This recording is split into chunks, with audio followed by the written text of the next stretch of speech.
All right, hello, welcome to the back rooms of the Cortez residence.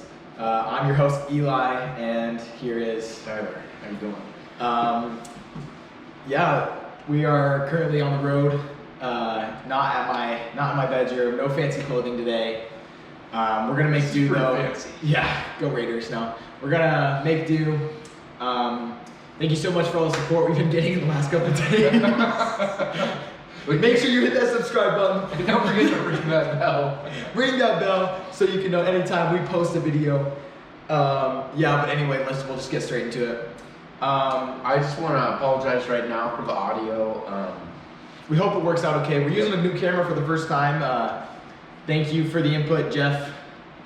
No. Don't forget to subscribe to our Patreon so that we can afford a new microphone.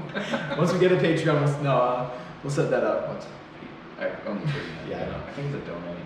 All right. Well, we'll talk March Madness here. First game of the day was Arizona. The Wildcats take on the Dayton Flyers. They win 78-68.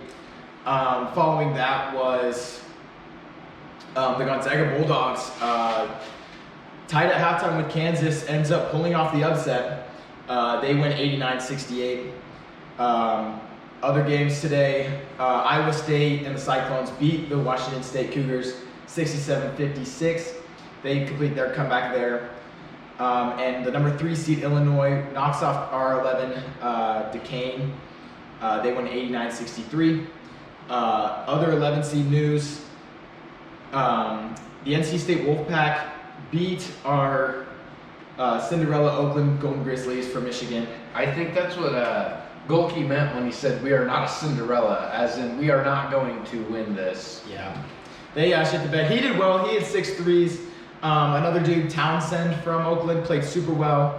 But yes, Townsend did great today. And I will say one thing about Golke. I did win my bet. I picked the higher, and Tyler did watch a game today. He watched the Oakland game. I did watch the Oakland game. I was on the edge of my seat the whole time. Yeah, it's a great game. We figured out the guy's name, DJ Burns Jr.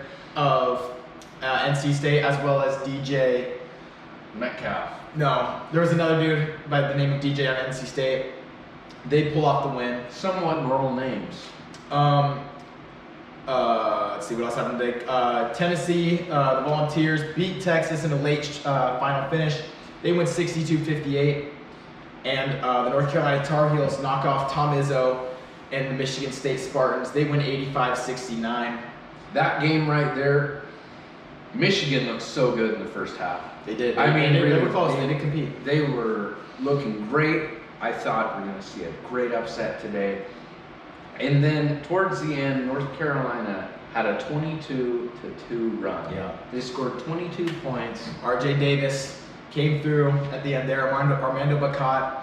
The Tar Heels had outnumbered the Spartans in blocks by quite a bit. Just very tough when you can't even get the ball to the rim.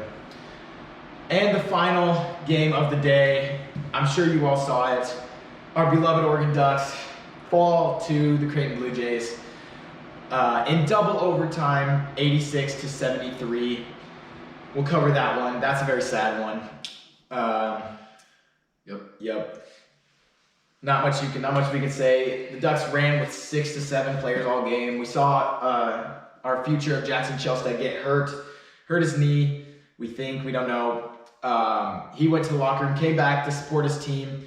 Jermaine Kuznar and Nafali Dante played their asses off. You can't give anything else to them. Kuz broke the record for points scored by a Pac-12 player in the first 2 games of the tournament. There's ESPN stat for you.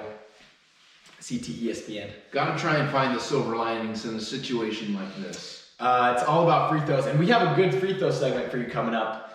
Based on the last episode, we'll tell you that. We'll give you a little more on that soon. Right there. Yep. But Dante missed a free throw at the end. Not a lot of smart playmanship there by our freshman of Kwame Evans. He's receiving a lot of backlash. I predict we'll be back soon in the tournament. Hopefully in the next couple of years, we'll have Nate Biddle coming back next year. He'll be a driving force. Mookie Cook will be a great player coming up. Not much you can say for our Oregon Ducks here. But yeah, sad day. I had not much else riding in this tournament. No, now I don't care about basketball. Yeah, it's a rough one. We'll just go ahead and get into the points for the day. Jeff, you will get 1 point from Illinois, 2 from Gonzaga, and let's see. Yeah, that's about it. Drake, nothing really happened today. You got all your 3-year teams tomorrow. Noah, you get 1 point from North Carolina, and you have your 3 other teams playing tomorrow as well.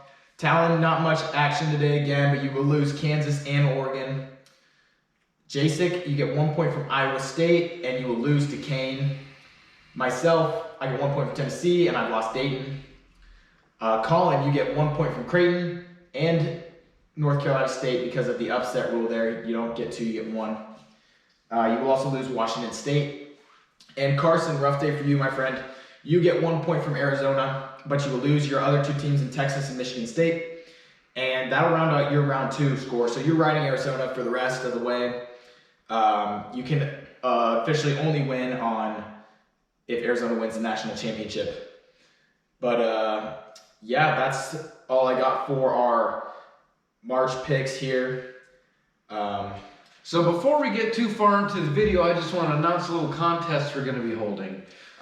In the comment section below, if one of you guys can guess what flavor of Mountain Dew this is, you will get this can signed by Eli and me personally. So go ahead and leave a comment with your best guess, and yeah, good luck to you all. We don't even know what it is, but we're going to figure it out. I know what it is. Tyler knows what it is. But yeah, in last episode, we were bashing on the Auburn Tigers and their inability to make free throws. And Tyler here made a comment about throwing a rock 15 feet. He said he could throw a rock and hit anything from 15 feet away. Anything. So we're going to cut to that soon, and that'll be a cool little Stay tuned. There. Stay tuned. And as well as another segment coming up, recommended to our local Jake Hughes, Mr. Hughes, if you prefer. And we'll talk about that soon. But first, we're going to talk about tomorrow's games. Hell of a match. Tons of matchups coming up tomorrow. It'll be tons of fun. Starting at 9 o'clock, the Colorado Buffaloes, our 10 seed Pac-12, take on the number 2 Marquette. Following that will be the number 8 seed Utah State, taking on the Purdue Boilermakers. Look for an upset in that one. That one will be cool. The 12 seed James Madison Dukes take on the Duke Blue Devils. That's just confusing. A 30-win team at James Madison. We all said their big upset coming up. We want to talk about it. We might talk about it a little more. We all know we hate Duke. Hopefully you hate Duke, because I hate Duke. If you don't hate Duke, no, hey, we're trying to move away from that, but of course it's tough. Then politely excuse yourself away from my premises. Directly after is the Clemson Tigers and the Baylor Bears. Following that, another 12 seed Grand Canyon takes up with the fast-paced Crimson Tide of Alabama. 35 minutes later, we have the Northwestern Wildcats taking on the all-favorite UConn. Later is the Texas A&M Aggies facing the Houston Cougars, and directly after is the other 13 seed fan favorite of the Yale Bulldogs taking on last year's run of San Diego State. That'll be fun. Check that out. Pulakidis and all the other white dudes of Yale. Pulakidis. He's the guy in Yale. Taking on San Diego State and the Aztecs. That'll be fun. Should we make our predictions now? We might as well. Yeah, let's get into it. So Colorado and Marquette, a 10 seed and a 2 seed. I really am pushing for my Colorado Buffaloes here, but I do think that the Marquette, whatever they are going to win that one. Yeah, I'd say in this game, we'd love to see Colorado win. We'd love to see Pac-12 teams, do good. Especially since our beloved Ducks. The Ducks fell, so it really is. It's bittersweet. You don't have to root for a rival team like that, but you know what? Sometimes you just gotta suck it up. They're here for a reason. They deserve to be here. Yep. Following that, we have the Utah State and Purdue. As much as I want to take Utah State, I do think Utah State has a phenomenal chance to match up here with Purdue. It'll be all up to Zach Edey, and if he plays well, but I'm going to take the Boilermakers with this one. Next, we have James Madison and Duke. JMU can definitely pull off the upset, another 12 seed to make it. It'd be huge for them. It'd be cool. They definitely can if they can get past them. Clemson and Baylor. I'm going to take Baylor. I think Baylor is a really dark horse team to win it all right now. What does the term dark horse mean? Tyler doesn't know what dark horse means here. But we're going to say dark horse is our under the radar kind of favorite that can kind of slide their way through. But what makes him a dark horse and not just a horse? I honestly don't know. We'll look at that later. We'll get back to you. We'll tell you that next episode. But I really think Baylor as well as Gonzaga are two dark horses there that can slide their way under the radar. Definitely not talked about as much this year. J-Stick doesn't like Baylor, but hey, they're doing well this year. After that is Grand Canyon and Alabama. I'm going to take Alabama with this one. Grand Canyon can upset them, but I'm going to go with Alabama. I'm taking Grand Canyon on this one. You look at Alabama and you say, they're okay. And obviously they're better than okay, but when you really just... They did put up 109 points against Charleston last game. I mean, if you can put up 109 points with nobody playing defense against you, think about it. What Charleston scored? 96. 96. So those are both high-scoring affairs. Grand Canyon actually has a player on their team who, I learned this today, was out for 2 years with 2 different heart surgeries. And he's officially back. He's playing well. He had 22 in their game previously. I think they played St. Mary's, I want to say. St. Mary's. But yeah, I'm going to roll with Alabama. Tyler's going to roll with Grand Canyon. I'm picking Grand Canyon because, as a 12 seed like they are, I don't want to quite say Cinderella story because they do have the talent, but it would be heartbreaking if they lost. Yes, you can't say that. That's absurd. Anyway, we're going to move on to Northwestern and UConn. I think UConn blows them out of the water. As much as it'd be cool for Northwestern to do something, I just can't see it happening. Similar with another 1 seed and 9 seed matchup, Houston and Texas A&M. I think Houston again kicks them out of the tournament with ease. And finally, our Yale Bulldogs and our San Diego State Aztecs. San Diego State kept it close with UAB last game as a 12 seed. I think Yale has just as good a chance. All they have to do is keep scoring and keep up with the Aztecs, and I think they can definitely pull something off. So I'm going to rock with the Yale Bulldogs on this one. I'm going to San Diego State. The Aztecs, they've had pretty good history within this tournament, and I think that they can really make a good push here, and I'm going to take San Diego State over Yale. Tune into that one as long as there's no overtimes. That one was scheduled to happen at 6:40 tomorrow. Games start at 9:10, by the way. But yeah, that's tomorrow's matchups. What else we got for today? We might as well tune into our next segment, presented by Jake Hughes, Mr. Hughes. Not presented by. Today we're gonna call it your daily nugget. This is where Tyler's gonna talk for about a minute about just anything. He said anything political, fatherly advice, anything Tyler wants to talk about is gonna happen right now. Your minute starts now. Go. So. From my viewing experience today, watching the Oakland versus North Carolina State game, we see Jake Goki go out there and do his thing. In the first half, North Carolina State did a very good job just keeping his touches away. Wouldn't let him shoot the ball because they know what he can do. We've seen what he can do. So he touched the ball. He shot the ball 6 times in the first half. Yep. Made half of those, 3 out of 6 from the 3-point line, obviously.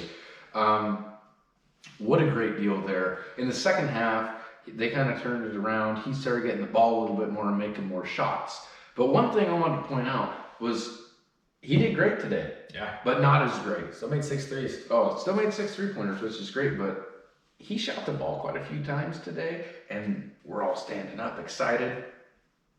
Didn't make it. So one thing I want to really mention on, he took the microphone and said, "We are not a Cinderella."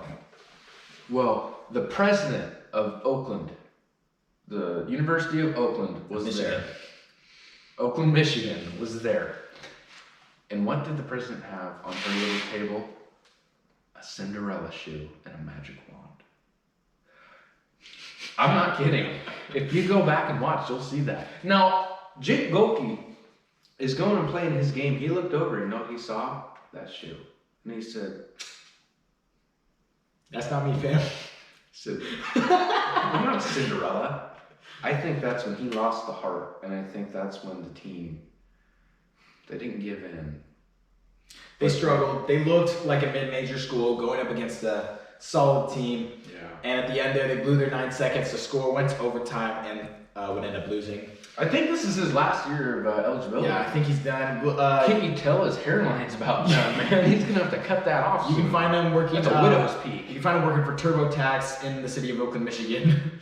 You can see him. Yeah. Jeez Louise, man. Huh. Yep. It just irks my chicken when the president listens to him say that, and yet she still continues to put the shoe on the table. Tough game. Let's touch on. Yeah, there's your game. daily nugget from Tyler Cortez himself. And you could talk about like anything you want in that. Like anything. You don't just have to talk about, but you can talk about anything. This will get more We'll interesting. continue that on later. That'll be a fun little segment we got coming up. But we're going to look at the Oregon and Creighton game just for all of you who didn't look at the stats by themselves. It's very balanced. Every single thing that Oregon and Creighton did looked exactly the same. If you looked at this score without knowing what's double overtime, you'd think Creighton just kicked them out of the water. But yes, the Blue Jays finished with a 38% from three. They shot 39 threes and made 15 of them. If you watched the game, you know they should have probably made about 10 more. This game shouldn't have been close. The Ducks, as much as I hate to say, were very lucky to make it as far as they did into that game with 6 players. Now, tell me how you made that fraction into a percentage that quickly in your head. Oh, It's this this one. That was gonna blow my mind. Yeah. Yeah. But yes, anyway, the Ducks didn't shoot a free throw until about a minute left into the game. Nafali Dante would miss that free throw. And we only shot 5 in the game, so very disappointing. The first half of the game was atrocious on the rebounding end for Oregon, but they would end up with 1 less rebound overall in the game. Assists close, steals close, blocks close, turnovers exactly the same, and fouls very close. Shooting percentage was the difference between 2%. 3-point percentage was 3%, and free throws were about 12%. Other than that, if you just watch, I think the Ducks just got gassed out. They kept up with as long as they came out with the Blue Jays. Anytime they get a little bit of a lead, some white dude would come down and drain a 3. Not much you can do there, especially losing our beloved Jackson Shellstad. Hopefully he's back next year stronger than ever. But thank you thank you to Jermaine Couisnard and Nafali Dante for a phenomenal season from you two. Mm-hmm. We wish you the best of luck in the NBA. Coos, I don't know how much you got, but I hope Dante makes it quite a way, makes his impact felt. But yeah, that's it. That's all we got for March Madness for today. Yeah, Tyler's we'll get that all set up. Yeah, we can. We'll shoot its own video. We'll shoot that its own video. We're gonna figure out a video, edit it. That'll be cool. Yep. Thank you for tuning in today. Hit that subscribe. Tell your friends and family. Tell your parents. Hit that bell. Don't forget to leave your guess in the comment below on what soda was in that can. You can get this can right here, signed by Eli and yours truly. Mystery flavor from Halloween. This is old, but it's a can, so who cares? But yeah, thank you for tuning in again. We're gonna try to shoot in different areas. We're in Tyler's future house today, future part-time living area. Temporary. We're gonna try to get more future guests on the show. Maybe my brother, maybe Tyler's child. Yeah. We'll see. Maybe Clayton might make an appearance. You never know. Yep. Stay tuned for next episode. But yeah, thank you for tuning in. We'll see you next time. Good night. Thank you.